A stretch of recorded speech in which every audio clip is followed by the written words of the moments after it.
शांति शांति शांतिः। ओम सदाशिवसमारम्भां शंकराचार्यमध्यमाम् अस्मदाचार्यपर्यन्तां वन्दे गुरुपरम्पराम्।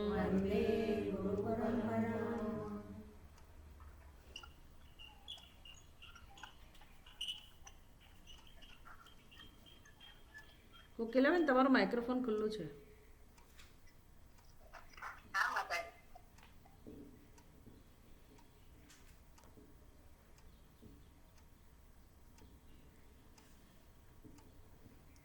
આપણે નવદા ભક્તિના અંતર્ગત આજે હવે કઈ ભક્તિ શરૂ કરવાના છીએ? અર્ચન.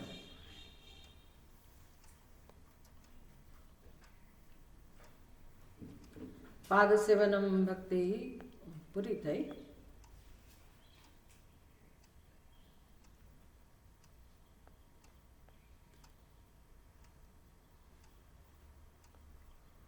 સંભળાતું નથી કશું. તમને સંભળાય છે?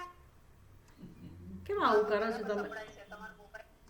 અમને તો સંભળાય છે કોકિલાબેન, તમે બોલો છે એ નથી સંભળાતું.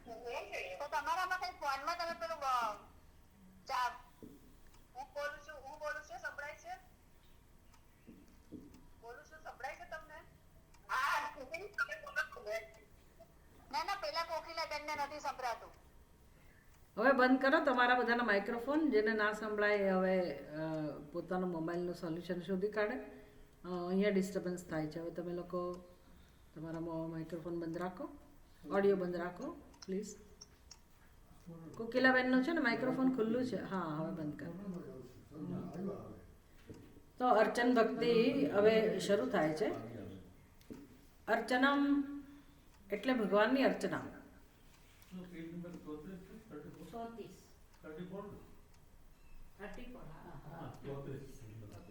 આપણી પાસે પુસ્તકો આવી ગયા છે. જે લોકોને જોઈતા હોય મને કહેજો. તો નેક્સ્ટ ટાઈમ આજે તો લાવવાના રહી ગયા છે, પણ નવી બુક્સ આવી ગઈ છે. આજે બીજામાંથી જોઈ લો. શ્રી વિષ્ણોરર્ચનમ યેતુ પ્રકૃર્વંતિ નરા ભુવિ તે યાન્તિ શાશ્વતમ વિષ્ણોઃ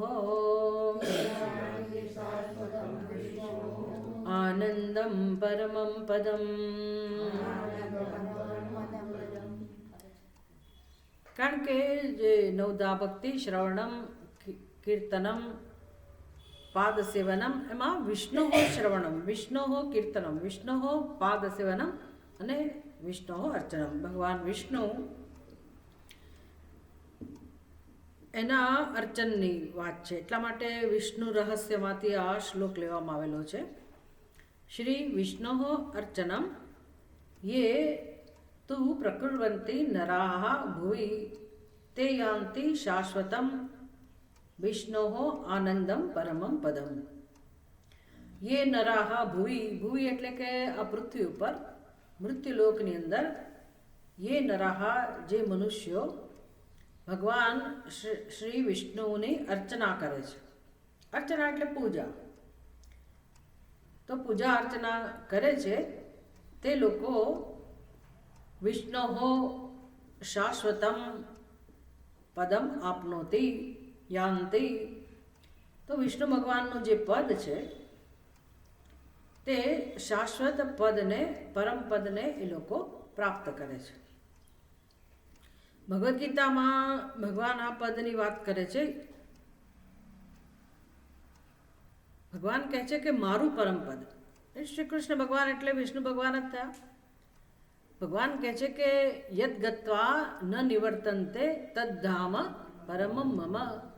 આવું જે મારું પરમધામ છે કે જેને પ્રાપ્ત કર્યા પછી જીવ ફરી જન્મ લેતો નથી.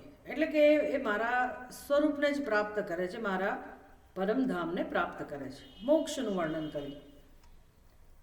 વિષ્ણુ પરમમ પદમ આવા શબ્દ પ્રયોગ કઠોપનિષદની અંદર કરવામાં આવ્યા. એ જ વસ્તુ છે.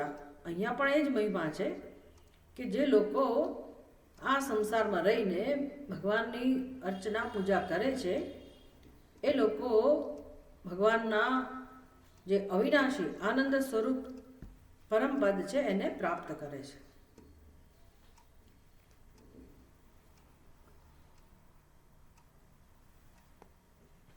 હવે અર્ચનમ એટલે આપણે તો એવું માનીએ છીએ કે અર્ચના પૂજા અર્ચના તો કૃષ્ણ પૂજા રાખી હોય, શિવ પૂજા રાખી હોય કે કોઈ પણ દેવી દેવતાની પૂજા રાખી હોય તો આપણે પૂજાની સામગ્રી ભેગી કરીએ, પછી એના ઉપચારને ધ્યાનમાં રાખીને બધી વસ્તુઓ આપણે લઈ આવીએ.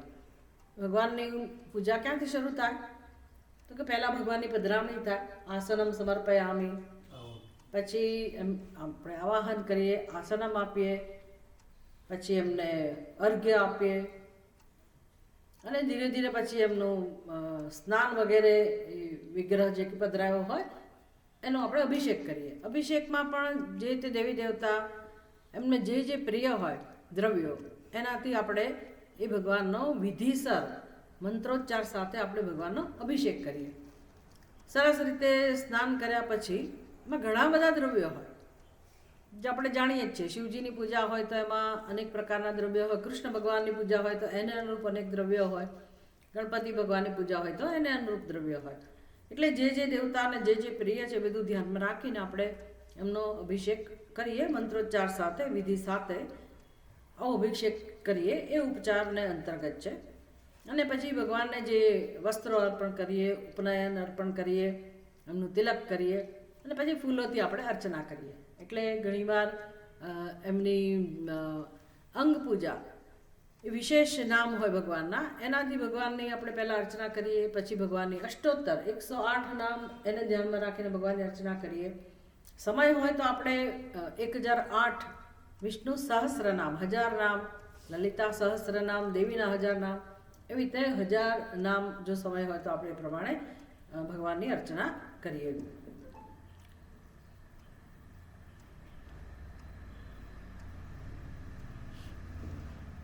દરેક વસ્તુ આપણી પાસેથી કંઈક ઈચ્છે છે.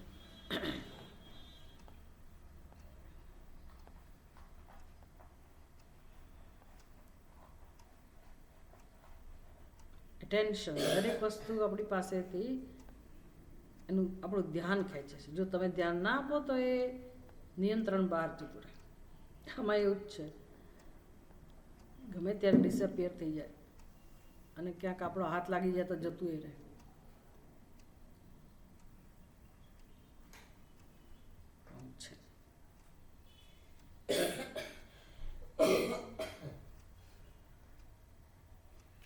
પછી એ ભગવાન આપણી પાસે છબીના રૂપમાં હોય, વિગ્રહના રૂપમાં હોય, ગમે તે રૂપમાં હોય, એમની સુંદર રીતે આપણે અર્ચના કરીએ.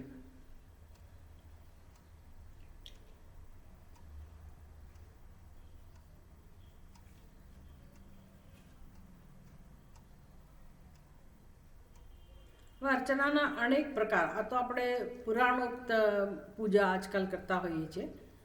એટલે પુરાણોમાં જે વિધિ બતાવી હોય, ઉપચાર બતાવ્યા હોય અને ભગવાનના નામનો મંત્રનો આશ્રય લઈ અને તે ભગવાનના કે દેવી દેવતાના નામ લઈ અને આપણે એમની અર્ચના કરતા હોઈએ. પણ અર્ચના એટલે એવું નહીં સમજવાનું કે આ જ એક પદ્ધતિ છે. યજ્ઞ કરવો એ પણ ભગવાનની પૂજા છે. યજ્ઞ યાગાદિ કરવા એ યુગને અનુરૂપ. અમુક યુગમાં માત્ર યજ્ઞનું જ પ્રાધાન્ય હતું, યજ્ઞને જ લોકો શ્રદ્ધાથી કરતા હતા, એની જ માન્યતા હતી. પછી સમય બદલાયો એમ આપણે જે પૂજા કરીએ છીએ એ પૂજા પદ્ધતિનો પરિચય કરાવવામાં આવ્યો. એ વખતે તો દેવતા પણ અમુક જ હતા. મોટે ભાગે રુદ્ર દેવતા હોય અને વિષ્ણુ ભગવાન હોય અને વરુણ દેવતા હોય, એ બધા દેવતાઓની પૂજા થતી હોય. આ પ્રકારે જે કૃષ્ણ ભગવાનના રૂપ છે કે દેવી દેવતાના રૂપ છે, નામ રૂપ આપણી પાસે હોય છબી, એવું એ વખતે નહોતું. પ્રકૃતિને ધ્યાનમાં રાખીને પૂજા થતી હોય, અગ્નિ દેવતાને ધ્યાનમાં રાખીને પૂજા થતી હોય, વરુણ દેવતા, ઇન્દ્ર દેવતા, એ બધા દેવતાને ધ્યાનમાં રાખીને પૂજા થતી હોય. એટલે મનુષ્યના જીવનમાં કોઈક રીતે આ પૂજાને સ્થાન આપવામાં આવેલું છે. પછી પૂજાનો અનેક પ્રકાર છે. વર્ણાશ્રમને ધ્યાનમાં રાખીને દરેક પોતપોતાનું જે કર્તવ્ય કરતા હોય એને પણ એક પૂજાનું સ્વરૂપ કહેવાય. અને પછી આપણે જે 5 યજ્ઞો જે કહીએ છીએ એને પણ પૂજા સમજી લેવાની. એટલે આ જે અર્ચન ભક્તિનું જે સ્વરૂપ છે એ ખરેખર છેવટે ક્યાં લઈ જાય, તો જેમ આપણે કયું સ્તોત્ર કર્યું હતું, ઉપદેશ સારની અંદર પણ રમણ મહર્ષિ આવું સમજાવે છે કે ભાઈ અષ્ટમૂર્તિ વૃત દેવ પૂજનમ જગત ઈશધિ યુક્ત સેવનમ અષ્ટમૂર્તિ વૃત દેવ પૂજનમ. એટલે દેવ પૂજનમ એટલે એવું આપણે ભલે એવું માનતા હોય કે કૃષ્ણ ભગવાનની પૂજા એ જ દેવ પૂજન થયું, પણ વાસ્તવમાં આ જે જગત છે એ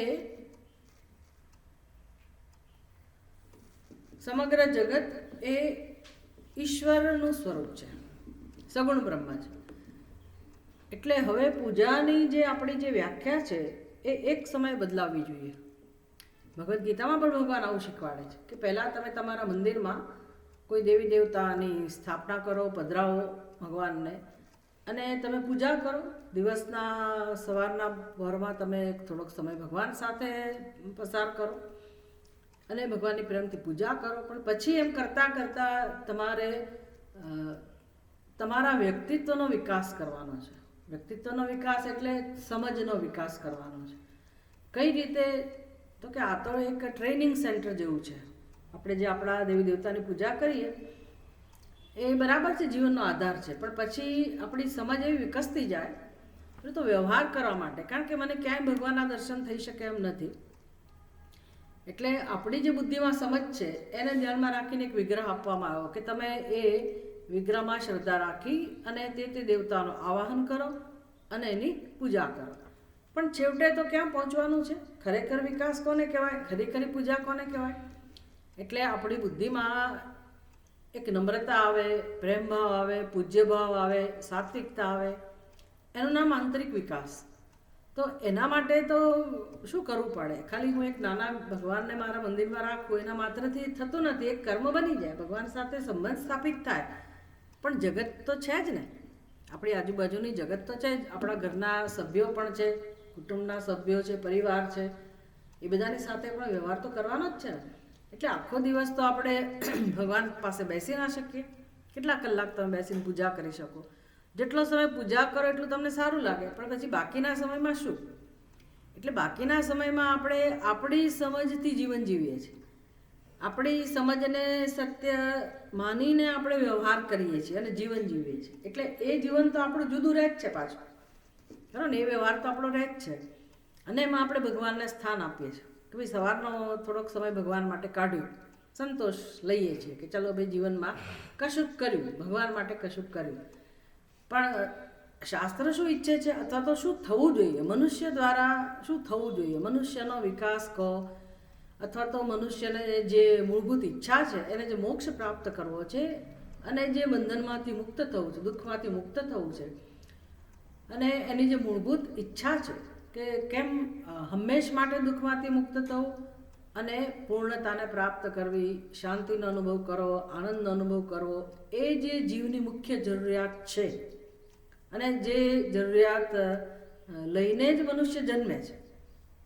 આ મૂળભૂત ઈચ્છા જેની આપણે હંમેશા ચર્ચા કરીએ છીએ ને કે ભાઈ જ્યાં સુધી તમે તમારી મૂળભૂત ઈચ્છાને નહીં ઓળખો ત્યાં સુધી કંઈ કામ થવાનું નથી જીવનમાં. તમે ગમે તેટલા મહાન મોટા મોટા યજ્ઞ કરો, સત્કર્મ કરો, દાન દક્ષિણા કરો, તીર્થયાત્રા કરો, ઠીક છે, બધાથી કંઈક પુણ્ય ઉત્પન્ન થાય, પણ જ્યાં સુધી આપણે પોતાની જે જરૂરિયાત લઈને જન્મ્યા છીએ અથવા તો જે પ્રયોજન છે મનુષ્યના જન્મનું એ નહીં સમજીએ, નહીં ઓળખીએ ને એના માટે જે રીતે પ્રયત્ન કરવો જે રીતે નહીં કરીએ તો જન્મ મૃત્યુમાંથી મુક્ત થવાના નથી. એટલે સત્કર્મો કહો કે પછી આ જે પૂજા આપણે સમજીએ છીએ એ પૂજા કર્યા કરીશું તો જરૂર પુણ્ય ઉત્પન્ન થશે.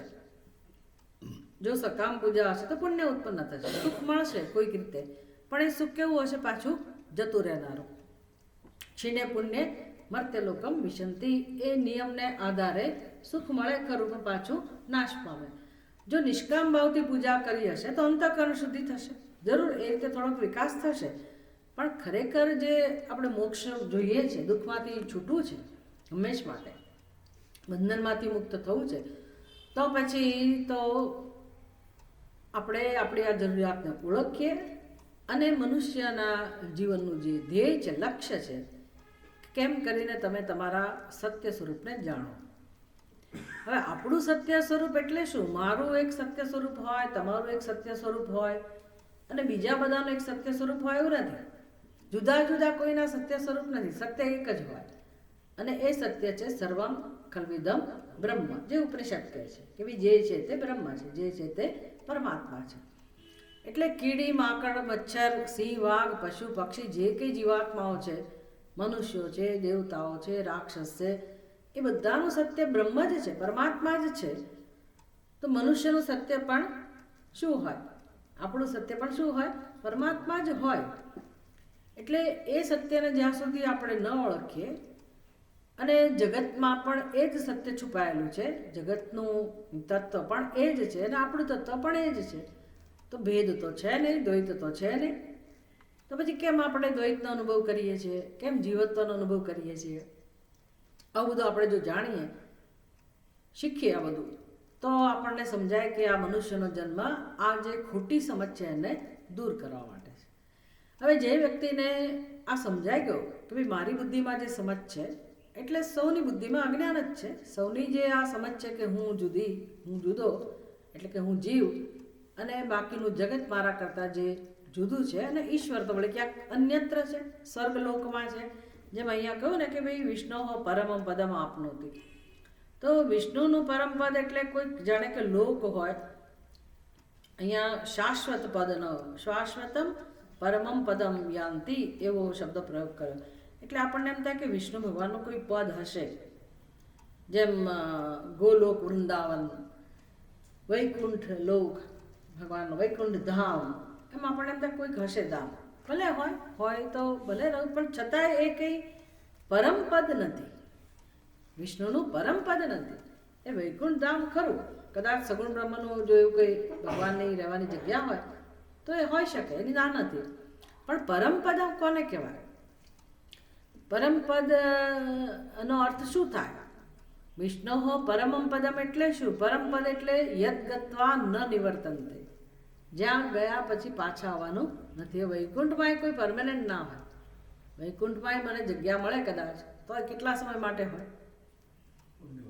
જ્યાં સુધી પુણ્ય હોય ત્યાં સુધી. પછી પાછા તો આવવું જ પડે. પાછા ક્યાં આવે? ગમે ત્યાં જાઓ તમે આ સૃષ્ટિ ઉપર, વળી પાછું બંધન તો ખરું જ. એટલે જો મુક્તિ જોઈતી હોય તો મારે હજુ વધારે સત્ય સમજવું પડે કે પરમપદનો અર્થ શું થાય. એટલે ભગવાન ગીતામાં કહે છે કે જે પદને પ્રાપ્ત કર્યા પછી ક્યારેય ફરી જન્મ લેવો જ ના પડે, એનું નામ પરમપદ. તો આવું પરમપદ છે એ કોઈ લોકમાં ના હોય. આવું પરમપદ એટલે કોઈ ધામ ના હોય. પછી એ પરમપદ એટલે કેવું હોય? તો કે અનંત હોય, પૂર્ણ હોય. એટલે અહીંયા પણ એ હોય, આપણે જ્યાં છીએ ને મર્ત્યલોકમાં, ત્યાં પણ એ હોવું જોઈએ પરમપદ. અને એ સર્વત્ર હોય, સર્વવ્યાપક હોય અને સર્વ કોઈ પ્રાપ્ત કરી શકે એવું હોય પાછું. આવું જ હોવું જોઈએ પરમપદ. એટલે એનાથી કોઈ જીવ મુક્ત ના હોઈ શકે, બધા જીવને સ્થાન હોવું જોઈએ. આવું હોય તો જ એને પરમપદ કહેવાય, અને એ શાશ્વત પણ હોય. એટલે આવું પદ પ્રાપ્ત કરવું એ ખાલી કહેવાય, પ્રાપ્ત કરવા જેવું હોય નહીં એ. કેમ? તો કે ભાઈ બધે જ છે.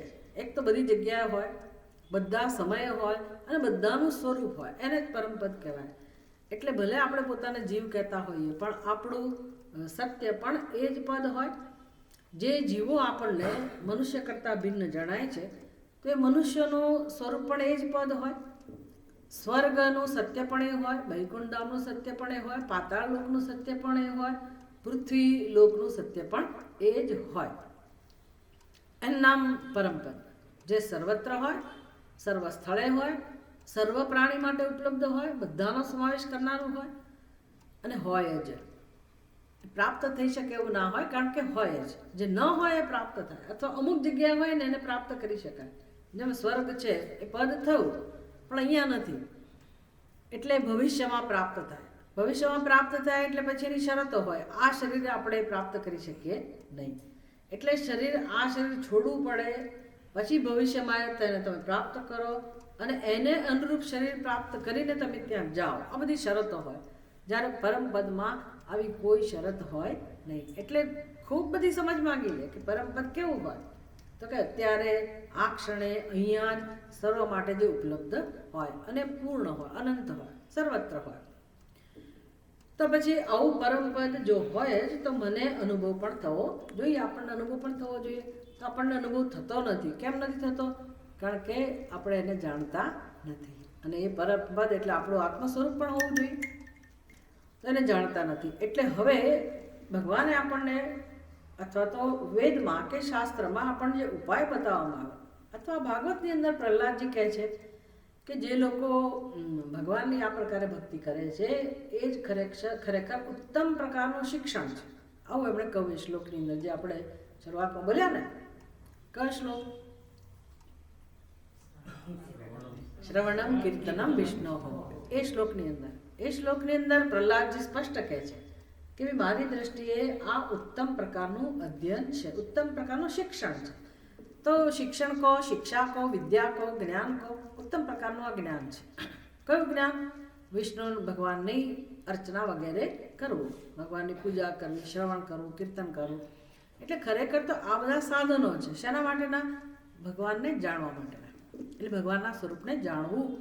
તો જાણવા માટે હવે તત્વમસી એ દ્વારા જાણી શકાય, અહમ બ્રહ્માસ્મિ એ દ્વારા જાણી શકાય. પણ ચલો જાણ્યા છતાંય મને કંઈ લાભ મળતો નથી, કારણ કે આપણી અંદર જીવત્વના સંસ્કાર છે. એટલે યાદ રાખવાનું કે આ વિષ્ણુ શ્રવણમ એ દ્વારા આપણને એક ઉપાય બતાવવામાં આવે છે કે કેવી રીતે હું ભગવાન વિષ્ણુનું આલંબન લઉં. અત્યારે મેં અહંકારનું આલંબન લીધેલું છે, મમકારનું આલંબન લીધેલું છે. હું અને મારું એ આપણા જીવનનો પાયો છે. એવું જ છે ને. મારું ઘર, મારું કુટુંબ, મારું ધન, મારી મિલકત, મારી સ્થિતિ, મારા સ્વજનો, એ જ એના આધારે જીવન જીવાય છે ને. તો એ તો આપણી પોતાની કલ્પના છે અને આપણે એનો આધાર લઈને જીવીએ છીએ. તો હવે મારે સત્યનું દર્શન કરવું હોય, ભગવાનનો આધાર લેવો હોય, તો ઉપાય તો મળવો જોઈએ ને. એટલે આપણને ઉપાય આપ્યો કે તમે ભગવાનની કોઈક રીતે ભગવાનના વિશે શ્રવણ કરો, ચિંતન કરો, મનન કરો. જેમ પેલી કવિતામાં કહે છે ને, મને કહો ને પરમેશ્વર કેવા હશે. તો એ શું થયું? કોનું ચિંતન થયું? ભલે ને આપણને ખબર નથી, આપણે પૂછ્યું, મને કહો ને પરમેશ્વર કેવા હશે. જ્યાં પક્ષીઓનો અવાજ આવે છે ને બહાર, કવિઓને શું દેખાય ખબર છે? સવાર હોય ને તો એને એવું લાગે કે આ પક્ષીઓ ભગવાનનું ગીત ગાય છે. આપણને એમ લાગે કે આ ને ચી ચી ચી ચી કરે છે. કવિઓને એવું લાગે કે કવિઓને, ભક્તને એમને એવું લાગે કે આ પક્ષીઓ ભગવાનને પ્રાર્થના કરી રહ્યા છે. એક વિદ્વાન કહે છે કે પક્ષીઓ એક વિદ્વાન, અત્યારે તો વિદ્વાન કહેવાય છે વ્યક્તિ, પણ એ પોતાની વાત કરે છે કે હું જ્યારે નાનો હતો તો મારા પિતા મને કંઈક ને કંઈક શીખવાડતા હતા. સાવ નાનો હતો, પોતે 5 વર્ષના ઉંમરમાં હશે એ ભાઈ. કહે છે કે મારા પિતા મારી સાથે કેવી વાત કરતા હતા. તો કે આવી રીતે અમે બગીચામાં કામ કરતા હતા તો મારા પિતાએ મારું ધ્યાન દોર્યું કે જો આ બધા પક્ષીઓ અવાજ કરે છે, તને શું લાગે છે? હવે સાંજનો જ સમય હતો અને બધા ચારે બાજુથી ભેગા થાય પક્ષીઓ. એટલે હવે આ જે વૃક્ષ પાસે ભેગા થયા હશે એ પક્ષીઓ જુદી જુદી દિશામાંથી આવે. આ તો એક જ વૃક્ષ છે, પણ ઘણા બધા વૃક્ષ હોય, ઘનઘોર એકદમ મોટું વટવૃક્ષ જેવું હોય, સરસ મજાના ઘેરાવાળું. તો એવા વૃક્ષની અંદર જાત જાતના પક્ષીઓ આવે, જાત જાતના અને ભાત ભાતના પક્ષીઓ આવે. સાંજ પડે એટલે બધા આવે. તો એ ભાઈ કહે છે કે મને મારા પિતાએ પૂછ્યું, એ જ્યારે નાના હતા ને ત્યારની વાત કરતા હતા, તો મને પૂછ્યું કે તને શું લાગે છે આ પક્ષીઓ શું અવાજ કરતા હશે? તો કે બસ આ પક્ષીઓ કેમ ભેગા થયા છે, શું તને શું લાગે છે, શેના માટે, એમની શું પ્રવૃત્તિ હશે? તો કહે છે કે ખબર છે તને, એ લોકો પૂછે છે કે તમે ક્યાંના, તમે ક્યાંના, તમે ક્યાંથી આવો છો? દિશામાંથી આવો ને, જુદી દિશામાંથી, તમે ક્યાંથી આવો છો? એટલે પેલું પક્ષી કે, પેલું પક્ષીનું ટોળું એવું કે અમે તો ઉત્તરમાંથી આવીએ છીએ અને ત્યાં તો એવી સરસ ભૂમિ છે, આહા વાત ના પૂછો. સરસ મજાની નદી વહે છે, ઠંડો ઠંડો પવન હોય છે ત્યાં આગળ, અને સરસ મજાના રંગબેરંગી ફૂલો હોય છે અને ફળો હોય છે સ્વાદિષ્ટ. અમે તો એવા દેશમાંથી આવીએ છીએ. પછી બીજો જે પક્ષીનું ગ્રુપ છે એવું કે અમે તો દક્ષિણ દિશામાંથી આવીએ છીએ, ત્યાં તો આ પ્રકારની ઋતુ છે, ત્યાં તો આ પ્રકારના દ્રશ્યો છે. પેલા પશ્ચિમવાળા એનું વર્ણન કરે. એમ બધા પોતપોતાના દેશમાંથી જ્યાંથી આવ્યા હોય એની બધી ખાસિયતનું વર્ણન કરે. બધાનો પરિચય થઈ ગયો ને, કોણ ક્યાંથી આવ્યું છે બરસ પરસ પરિચય થઈ ગયો. પરિચય થઈ ગયો એટલે આત્મીયતા, કારણ કોઈ અજાણું ના રહ્યું. એટલે હવે એકત્વનો અનુભવ થયો, એક પરિવારનો અનુભવ થયો, અને બસ પછી બધા શાંતિથી સૂઈ ગયા. શાંતિથી સૂઈ જવું હોય તો આ જોઈએ, નહીં તારા બાજુમાં કોણ આવ્યું, ક્યાંથી ઓળખતા નથી, રાત્રે કંઈક કરશે તો શું કરશે એમ બીક લાગે ને. એની બદલે બધા હળી મળીને શાંતિથી એકબીજાનો સ્વીકાર કરી અને પરિસ્થિતિ જાણી, સત્ય જાણીને બધા સૂઈ ગયા કે ચાલો બધા ભેગા થયા છે આ જગ્યાએ, અને બધા કોઈક હેતુથી આવેલા છે, એટલે સરસ મજાનો આરામ થયો. પછી એ પૂછે છે એ ભાઈ કહે છે કે મને મારા પિતાએ પૂછ્યું, મને કહું કે જો આવી રીતે બધા પક્ષીઓ ભેગા થયા અને સવાર થશે એટલે શું થશે, કે બધા પોતપોતાની દિશામાં, જે દિશામાં એને જવાનું છે ત્યાં જતા રહેશે. એટલે એના દ્વારા કે મને શું શીખવાડતા હતા કે એણે મને એવું કહું કે કાલ સવારે હું જતો રહીશ, તારી મમ્મીએ જતી રહેશે, તારા ભાઈ બહેન પણ જતા રહેશે. એટલે બધા કુટુંબમાં જે આવેલા છે સભ્યો, એ જીવ દરેક જુદી જુદી દિશામાંથી આવેલો છે, અને દરેકનું પોતાનું ગંતવ્ય છે. એટલે જેને જ્યાં જવાનું છે ત્યાં એ જતો રહે. આવું હોય છે જીવનમાં, આવું હોય છે. આટલા નાના 5 વર્ષના બાળકને એના પિતા આવું કહેવા માંગતા કે જો અમે કાયમી નથી, કોઈ કાયમી નથી, અને દરેકે પોતાની યાત્રા આગળ વધારવાની છે. એટલે જાગૃત કરે છે કે આ જન્મ શેના માટે છે. આપણે તો હવે જીવનનું બધું પૂરું થયા પછી આ બધું ચિંતન કરતા હોઈએ, પણ આ ચિંતનમાં કોનું ચિંતન છે? આવી સરળ વાતો, સ્વાભાવિક વાતો પણ ખરેખર કોની તરફ લઈ જનારી છે? સત્ય તરફ, ઈશ્વર તરફ લઈ જનારી છે ને. પહેલાં કવિ એવું પૂછે, મને કહો ને પરમેશ્વર કેવા હશે, ક્યાં રહેતા હશે, શું કરતા હશે. તો પ્રશ્ન થયો. પછી એ કવિએ જે જવાબ આપ્યો, એ જવાબ એ કેવો છે કે તું જગતમાં જ જો આજુબાજુ કોઈ પણ વસ્તુ, એને તો થોડાક દ્રષ્ટાંત આપ્યા. ગગનની ઓઢણીનું દ્રષ્ટાંત આપ્યું, આંબાની ઊંચી ડાળી, એમાં મોર, એનો સ્વાદ, એની સુગંધ, કોયલ, એનો ટહુકો, આવું બધું દ્રષ્ટાંતો આપ્યા જે આપણાથી પરિચિત છે. આપણે બધાનો અનુભવ કરીએ, આ બધાનો અનુભવ કરીએ છીએ આપણે, પણ આપણને તો ખાલી ગગન જ દેખાય એટલે કે એને મારે કોઈ નિસ્બત છે એવું લાગે જ નહીં. આ સૂર્ય ચંદ્ર ઠીક છે, હવે તો ઉગે ને હાથમાં, એમાં શું. પૂનમ હોય ત્યારે આપણે જોઈએ ભાઈની બેન રમે કે જમે.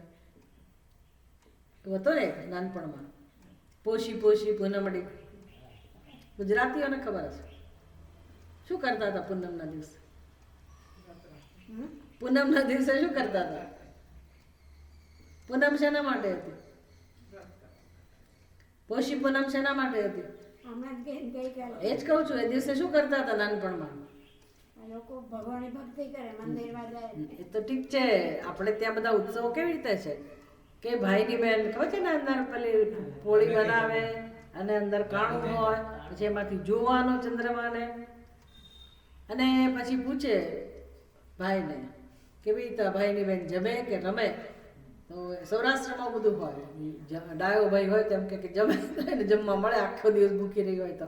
એટલે તોફાની હોય ને તો એમ કે રમે, એટલે બે લાફા પડે, રમે એટલે પછી જમવા ના મળે બેનને બિચારીને, એટલે એને હેરાન કરવી ને તો ભાઈઓ કે રમે.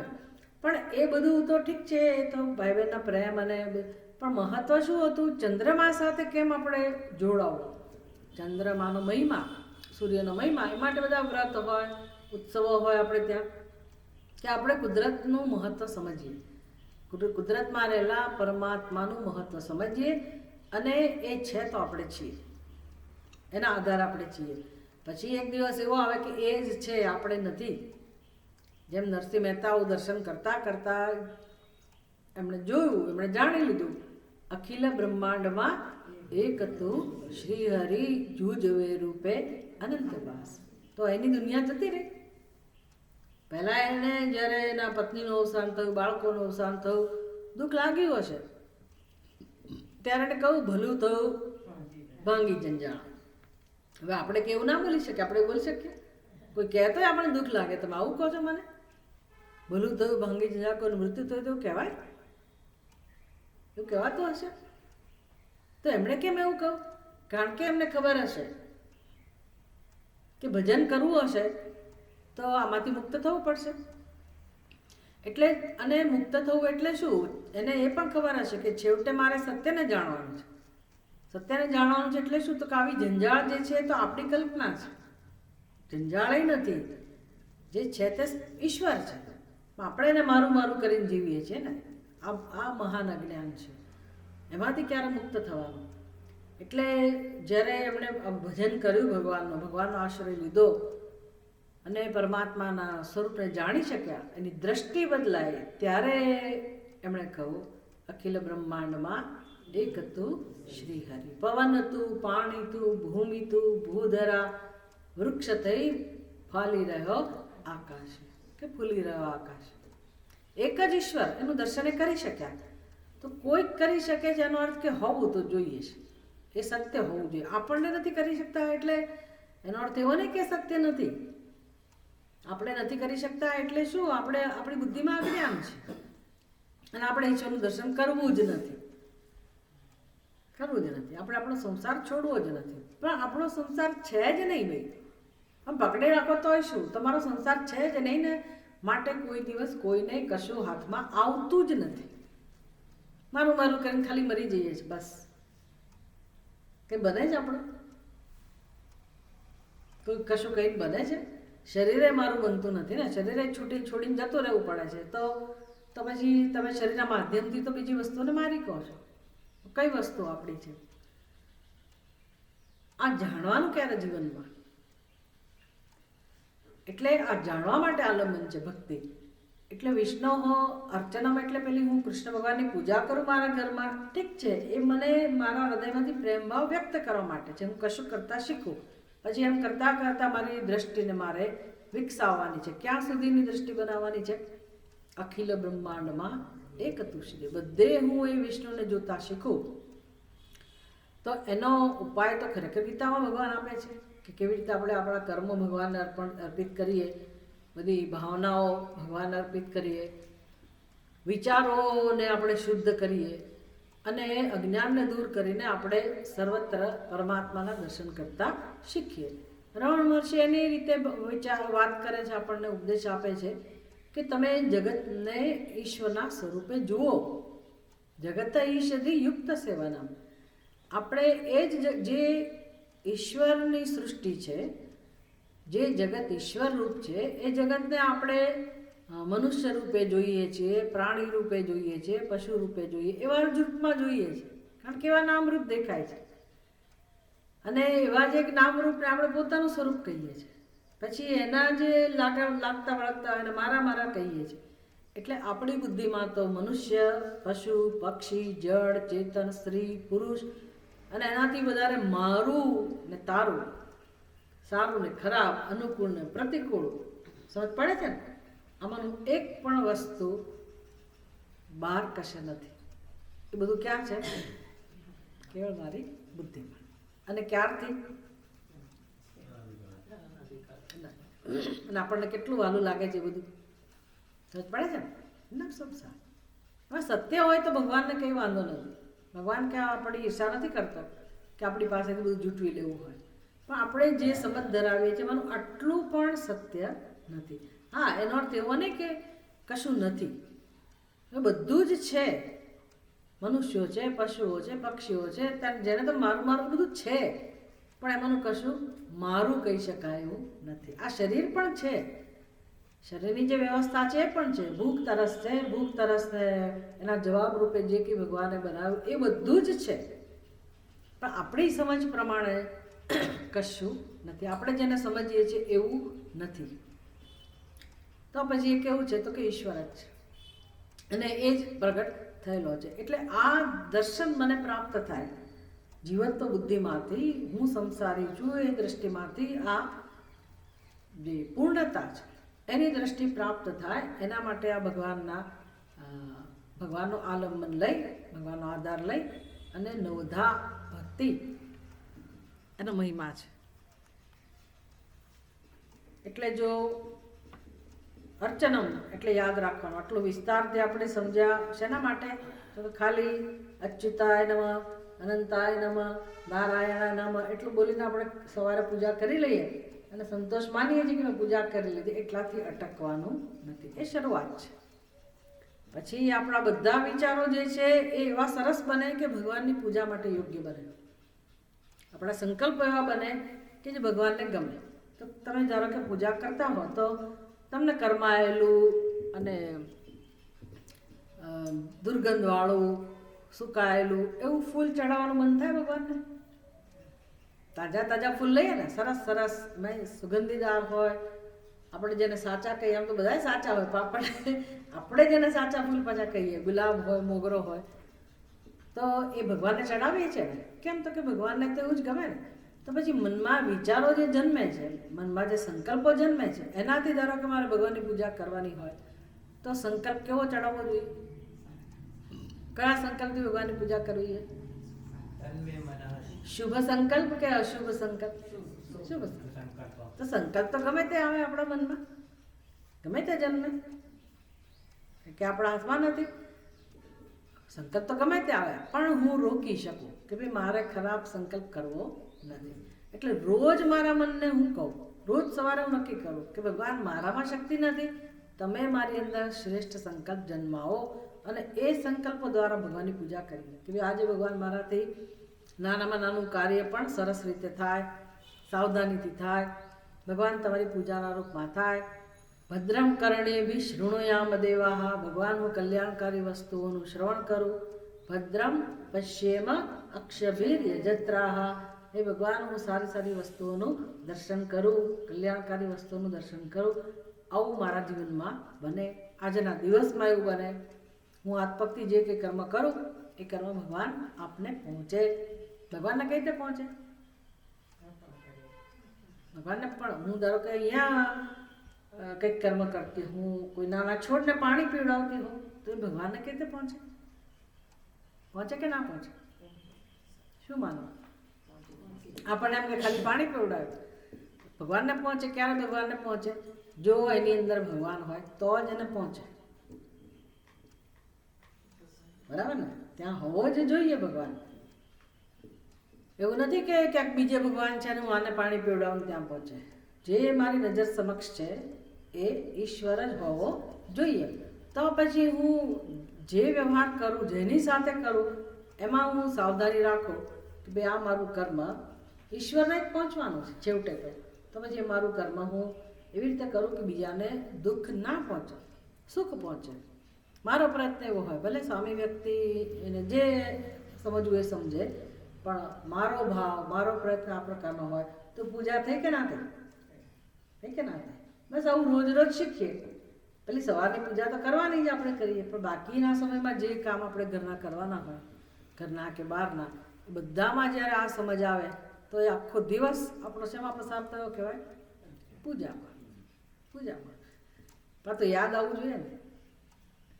યાદ ના આવે આપણને તો યાદ આવે આજે શું ખાવું છે, આજે કયું મેનુ, આજે કોને મળવા જવાનું છે, આજે શું કરવાનું છે, આજે મારો આ વ્યવહાર છે, મારે આની પાસે આ લેવાનું છે, આને આપવાનું, એ જ આપણને યાદ આવે. પણ આ વસ્તુ શીખતા જઈએ તો પછી તરત ધ્યાનમાં આવે કે હા વાર લાગે, પણ તમે સતત એનો અભ્યાસ કરતા રહો તો પછી તમે ઘરમાં, ઘરની બહાર, સવાર, બપોર, સાંજ જે પણ નાના મોટા કર્મો કરતા હો એમાં આપણી ભાવના, પૂજાની ભાવના આવતી જાય. પહેલેથી જ શીખ્યા હોય તો કેવું સારું. લગ્ન કર્યા પછી ગૃહસ્થાશ્રમ શરૂ કર્યો, બાળકો થયા, બાળકોનો ઉછેર થયો, એનાય બાળકો થયા, આખું એટલું બધું જતું રહ્યું. સમજ પડી ને? બધું શેમાં કહું? મારું તારું કરવામાં. એનાથી કંઈ મળ્યું?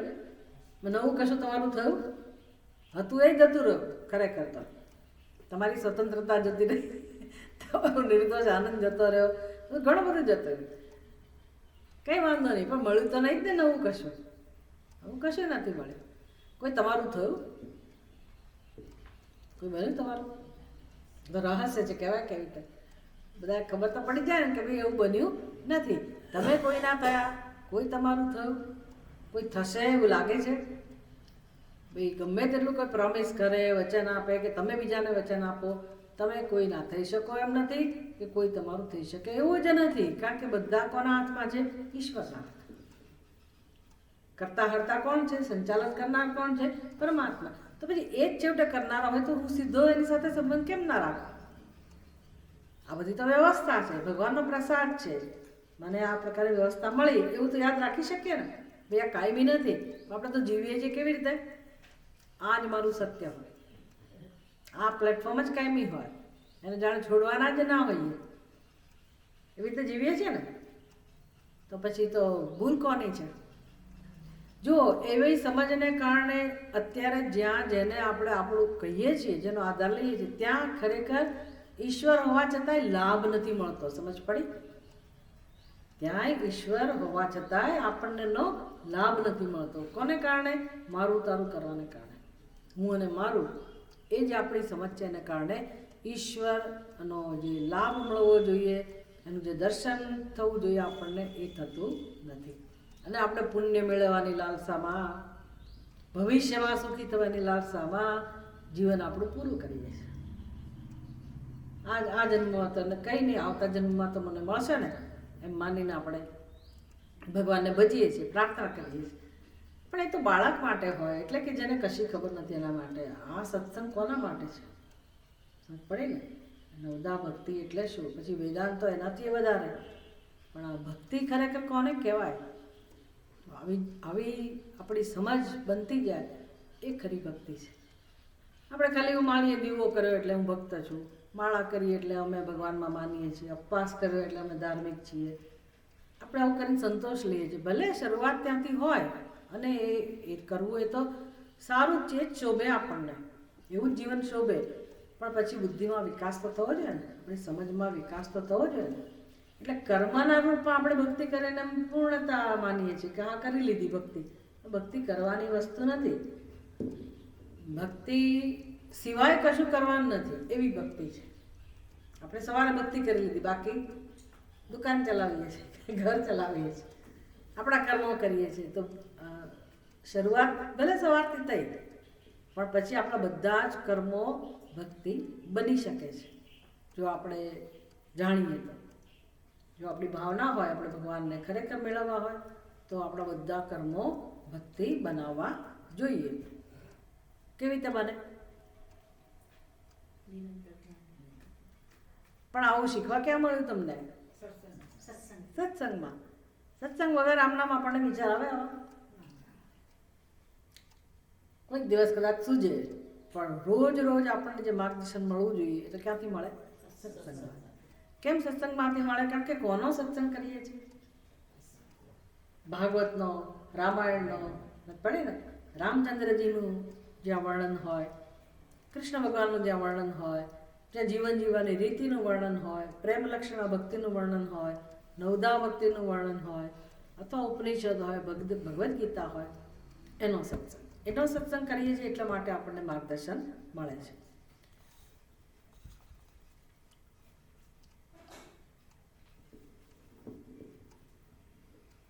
હવે આગળ કહે છે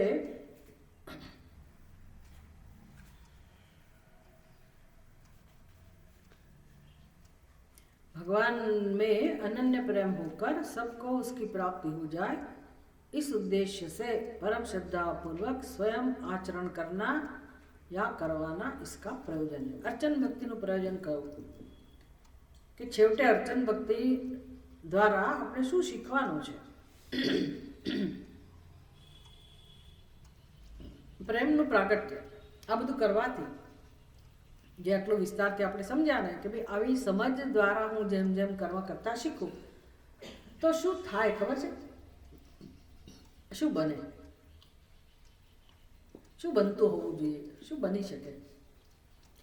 જો એ સમજવા માટે આપણે આપણી જે પૂજા હોય ને સવારની, જો તમે કરતા હો, માનસ પૂજા કરતા હો કે 10-15 મિનિટ માટે ભગવાન પાસે બેસતા હો, દીવો કરતા હો, માળા ફેરવતા હો, કંઈ પણ જો કરતા હો, આમ એકલા બેસીને ખાલી ધ્યાન કરતા હો, જ્યાં પણ તમે ભગવાન સાથે તમારું મન જોડવાનો પ્રયાસ કરતા હો અને નાનું મોટું કર્મ કરતા હો, એ વખતે તમને અનુભવ શેનો થાય છે?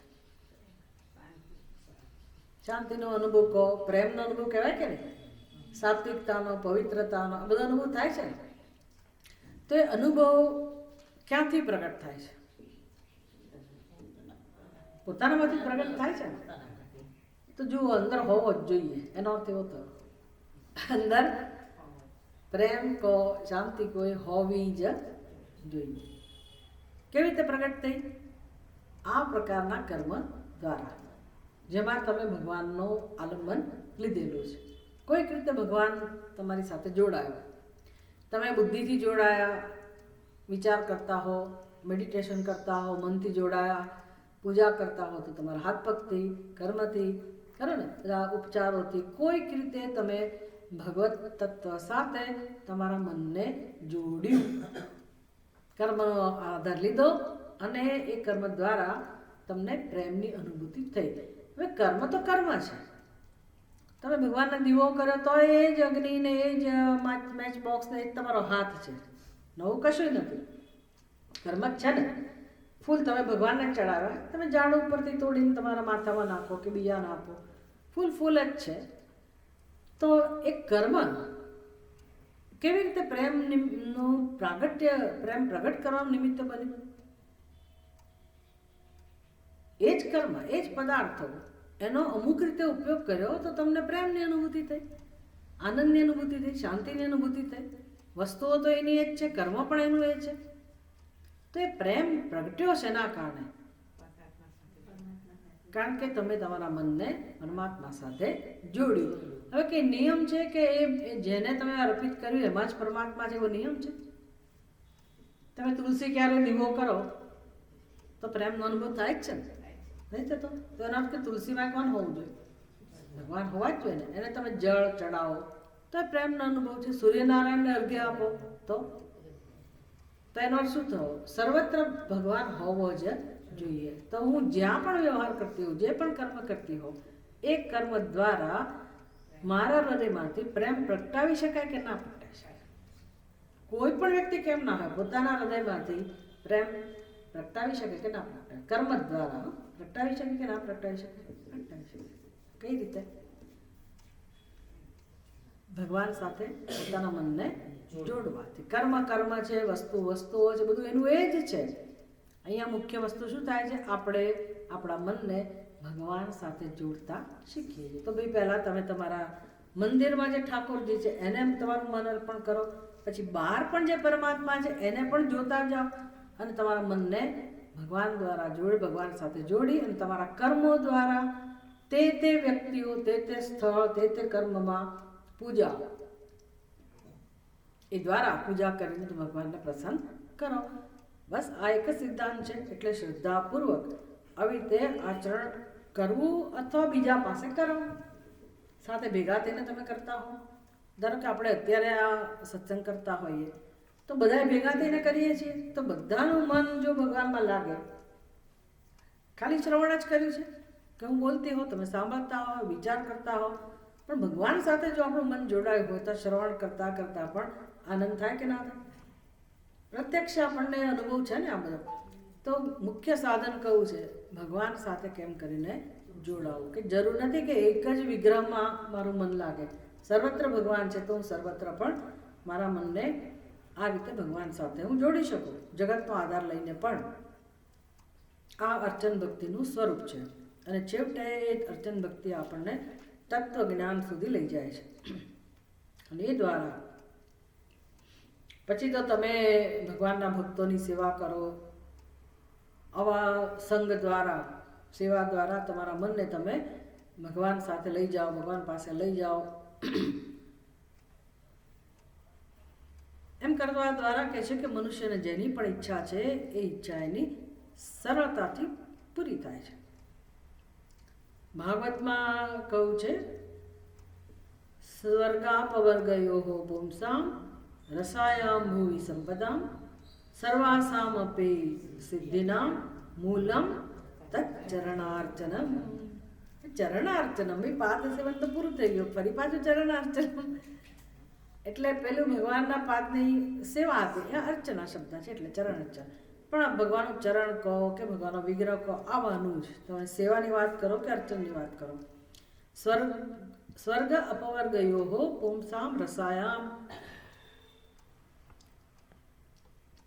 એટલે જીવો માટે, પુંસામ એટલે જીવો માટે.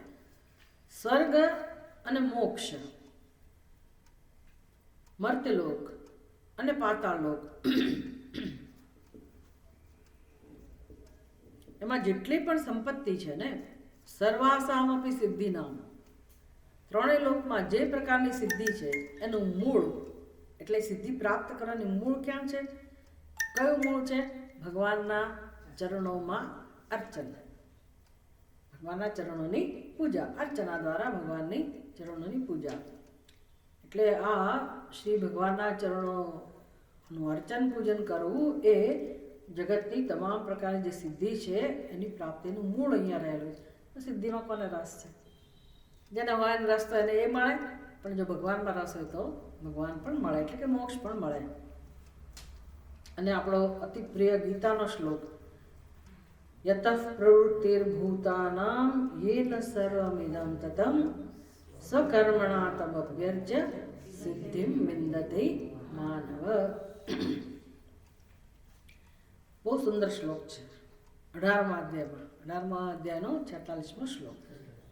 વિચાર કરો, 1 થી 18 અધ્યાયની અંદર ભગવાને જે ઉપદેશ આપ્યો અને પછી 18મા અધ્યાયની અંદર જે ભગવાન વાત કરે, સ્વાભાવિક છે કે ઉપદેશનો સાર કહી શકાય. યતઃ પ્રવૃત્તિર્ભૂતાનામ, ભૂતાનામ પ્રવૃત્તિ એટલે બધા જીવોનો જન્મ, દરેક જીવોનો જન્મ જેમાંથી થાય છે. યેન સર્વમિદં તતં, જેને કારણે જીવો પોતાનું અસ્તિત્વ ટકાવી રહ્યા છે. અને બધા જીવોમાં જે વણાયેલા છે, જેમ વસ્ત્રની અંદર તાણાવાણા રહેલા હોય એવી રીતે બધા જીવોનું જે સત્ય છે, યતઃ પ્રવૃત્તિર્ભૂતાનામ યેન સર્વમિદં તતં, જે જીવો ભગવાનમાંથી જન્મેલા છે અને અત્યારે જન્મ્યા પછી પણ જેમાં ભગવાન જ ઓતપ્રોત છે, તાણાવાણાની જેમ. એટલે આ એટલું મોટું આપણને જગાડનારું વાક્ય છે આ, કે ભાઈ આપણને ખાલી શરીર દેખાય છે, ખરું નામરૂપ દેખાય છે, આકાર દેખાય છે, અને પછી જાત જાતની વિશેષતાઓ આપણે એને સત્યતા આપીએ છીએ અને એ રીતે વસ્તુ દેખાય છે. પણ હવે આપણી દ્રષ્ટિ આવી છે કે આ વ્યક્તિનું નામ આ છે, આ વ્યક્તિનું રૂપ આવું છે, આવો છે, આવી છે, એ આપણી દ્રષ્ટિ છે. દ્રષ્ટિ એટલે બુદ્ધિની સમજ, હો, બુદ્ધિની સમજ છે.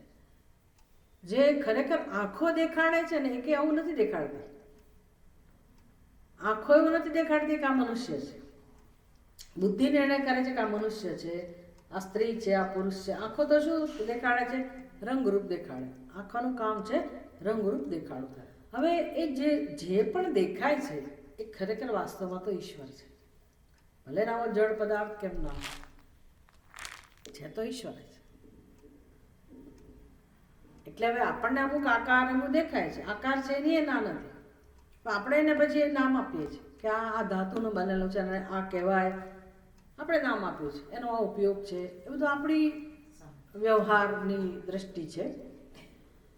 પણ મૂળથી જેમ કે આપણે જેને હું કહીએ છીએ એ પણ એમાં પણ જે વિવેક કરાવતા હોય છે ને તત્વબોધની અંદર, ઉપનિષદની અંદર, કે જેને આપણે હું કહીએ છીએ એ શરીર એ પણ શું છે?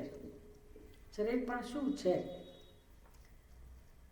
એટલે આપણે એમ કહીએ કે ભાઈ આમાં તો માંસ છે, ચામડી છે, આ છે, તે છે.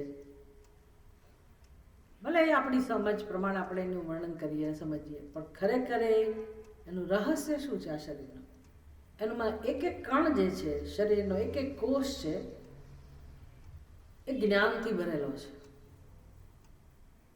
હવામાં પણ જેટલા રજકણો છે એ પણ જ્ઞાનથી ભરેલા છે.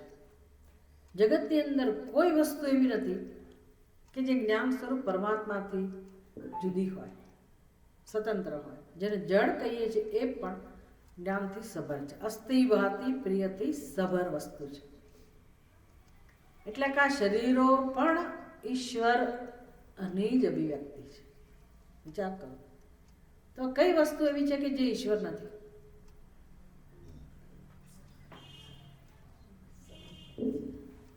આપણી બુદ્ધિમાં જે વિચારો છે ને એ વિચારોનો મસાલો અસ્થિભાતી પ્રિય છે, પણ મારી જે સમજ છે ને એ યોગ્ય નથી. પડી ને બસ એનું નામ અધ્યારોપ, એનું નામ સંસાર. એટલે આપણે એવું માનીએ છીએ કે હું જીવ છું, એ જે મારી સમજ છે એનું નામ અધ્યારોપ. બાકી જેને હું કહું છું એ પણ ઈશ્વર છે.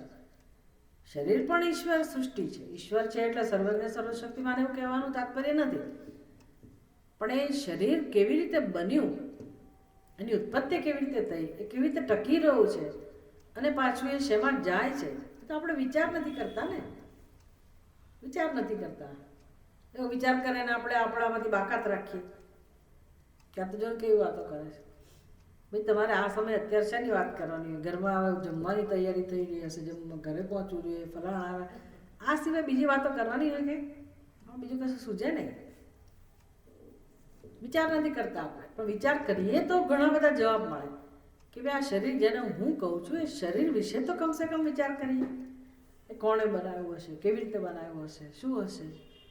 એક એક વસ્તુ જેને કહે ને માઇન્ડ બોગલિંગ, જે મોટામાં મોટા સર્જન આપણે એમ જેને કહીએ કે આ નિષ્ણાત છે, ડૉક્ટર છે. આપણે તો અજ્ઞાની છીએ ને એ એટલા મોટા ડૉક્ટર છે. એ ડૉક્ટર પણ એમ કહે છે કે ભાઈ મારે ઘણું બધું જતું કરવું પડ્યું જાણવાનું.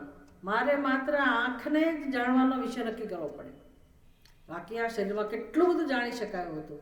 આંખમાં એ પાછું રેટિના અથવા તો મોતિયો એ જે કે એણે પસંદ કર્યો કે જેમાં એણે ઇનડેપ્થ સ્ટડી કરી, એટલે ઊંડા ઉતરીને અભ્યાસ કર્યો અને એના એ નિષ્ણાત બન્યા. વિચાર કરો. એટલે શરીરમાં પણ કેટલી બધી વસ્તુ એવી છે કે જે જાણવા જેવી છે. સમજ પડે ને? એટલે એ આંખનું કંઈ ડૉક્ટરો હોય તો કંઈ આંખને સર્વ રીતે જાણતા નથી હોતા, એક જરાક વસ્તુ જ જાણે છે.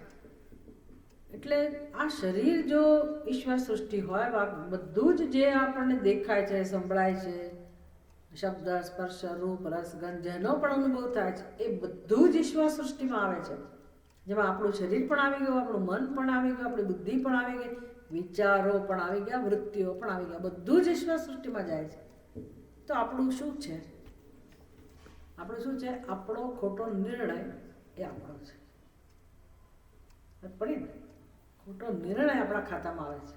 બાકી આપણે નથી. આપણે નથી. આપણે જેના આધારે કહીએ છીએ એ પણ ઈશ્વર સૃષ્ટિ છે.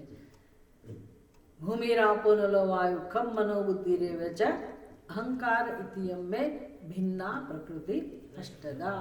અષ્ટદા પ્રકૃતિ ભગવાન કહે છે અમારી અષ્ટદા પ્રકૃતિ છે, અપરા પ્રકૃતિ છે, અને જે બીજી પરા પ્રકૃતિ છે અર્જુન એ બીજું કોઈ નહીં પણ આ ક્ષેત્રજ્ઞ શરીર હું કહેનારો. તો જે આપણું ચૈતન્ય સ્વરૂપ છે ભગવાન કહે છે મારી પરા પ્રકૃતિ છે, અને આ શરીર છે અને ભગવાન શું કહે છે? અપરા પ્રકૃતિ. એકને ક્ષેત્ર કહું અને બીજાને ક્ષેત્રજ્ઞ કહું. તો બીજું શું હોય? આ સિવાય બીજું કંઈ છે જ નહીં.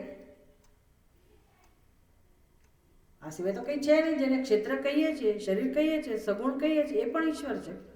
બાકીનું જે નિર્ગુણ છે, જ્ઞાન સ્વરૂપ છે, એ પણ ઈશ્વર છે.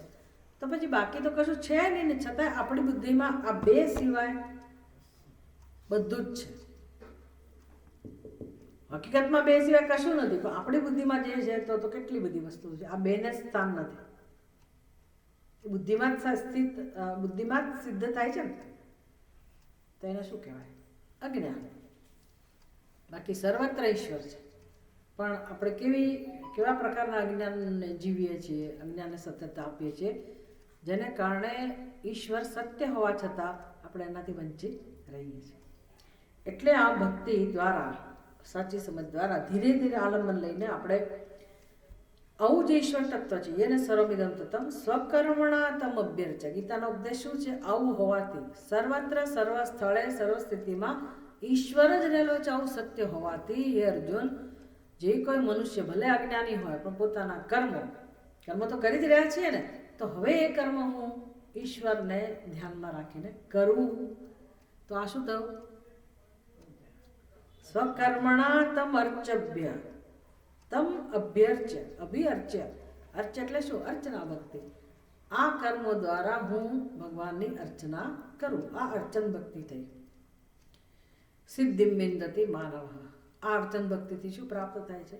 સિદ્ધિ. સિદ્ધિ એટલે છેવટે તો હું અજ્ઞાનમાંથી મુક્ત થઉં અને મને આનંદની અનુભૂતિ થાય હંમેશ માટે. ઓમ પૂર્ણમદ પૂર્ણમિદમ પૂર્ણાત પૂર્ણમુદચ્યતે પૂર્ણસ્ય પૂર્ણમાદાય પૂર્ણમેવાવશિષ્યતે. ઓમ શાંતિ શાંતિ શાંતિ. હરિ ઓમ. શ્રી ગુરુ